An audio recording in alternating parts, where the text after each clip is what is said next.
வணக்கம்.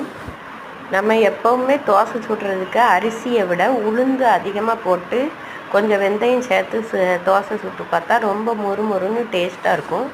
இப்போ நம்ம தோசை மாவை நல்லா ஊற்றிட்டு அதுக்கு மேலே ஒரு முட்டையை உடச்சி ஊற்றி இப்போ நல்லா காரசாரமாக அரைச்சி வச்சுருக்க இட்லி பொடியை அதுக்கு மேலே நல்லா தூவிக்கலாம்.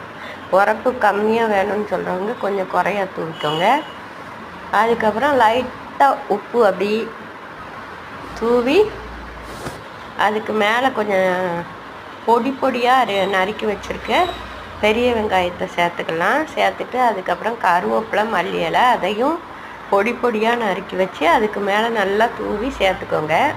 இப்போ தோசை முறுமுறுப்பாக நல்லா இருக்கிறதுக்கு நல்ல செக்கில் ஆட்டின நல்லெண்ணெய் இருந்துச்சுன்னா சுற்றி அப்படியே ரவுண்ட் பண்ணி நல்லா ஊற்றி விடுங்க. தோசை இப்போ நல்லா பிய்யாமல் உங்களுக்கு மெதுவாக வரும். தோசை இப்போ எடுக்கிறதுக்கு கொஞ்சம் நல்லா வெந்த உடனே சட்டாப்பையை வச்சு சுற்றி அப்படியே நல்லா ரவுண்ட் பண்ணி விட்டு எடுத்து போட்டிங்கன்னா தோசை பிய்யாது. ரெண்டாவது அது தோசையை நல்லா வேக வச்சுட்டு அதுக்கப்புறம் எடுத்து அதுக்கு தேங்காய் சட்னி இட்லி பொடி சேர்த்து சாப்பிட்டு பாருங்கள், சொர்க்கமாக இருக்கும்.